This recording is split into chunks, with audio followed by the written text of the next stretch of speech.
আপনি তো এতদিন নিউট্রিয়েন্টসের ব্যাপারে শুনেছেন, কিন্তু কখনো শুনেছেন কি হোয়াট ইজ অ্যান্টি নিউট্রিয়েন্ট? তাহলে চলুন জেনে নেওয়া যাক what is anti nutrient.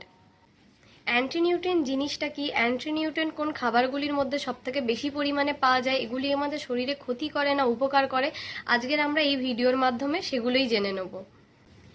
Anti nutrients হলো এমন একটি যৌগ যা অন্য নিউট্রিয়েন্টসের কার্য করার ক্ষমতাকে বাধাপ্রাপ্ত করে এবং শরীরের মধ্যে তাদের শোষণ করার ক্ষমতাকে কমিয়ে দেয়। কয়েকটি অ্যান্টি নিউট্রিয়েন্ট হলো ফাইটেট, অক্সালেট, ট্যানিন এবং গ্লুটেন। এবার আসি যে খাবারগুলির মধ্যে সবথেকে বেশি পরিমাণে অ্যান্টি নিউট্রিয়েন্ট পাওয়া যায়। সিম, সয়াবিন, পালং শাক, বিটরুট। ফ্রুটস আর ড্রাই ফ্রুটসের মধ্যে আপেল, বেরিস, চীনাবাদাম, কাজু বাদাম। শুধু এই খাবারগুলিই নয়, আরও অনেক ধরনের খাবারের মধ্যে কম বা বেশি পরিমাণে অ্যান্টি নিউট্রিয়েন্ট থাকতে পারে। এবার আসি অ্যান্টি নিউট্রিয়েন্টের হাত থেকে আপনারা কিভাবে রক্ষা পাবেন, চলুন জেনে নেওয়া যাক।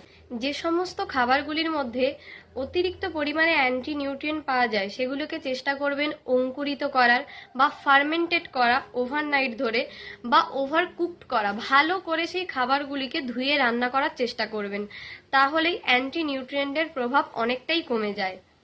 ফুড অ্যান্ড নিউট্রিশন রিলেটেড এরকম আরও অনেক বিষয়ে কোয়ারিজ থাকলে অবশ্যই কমেন্টে জানাবেন।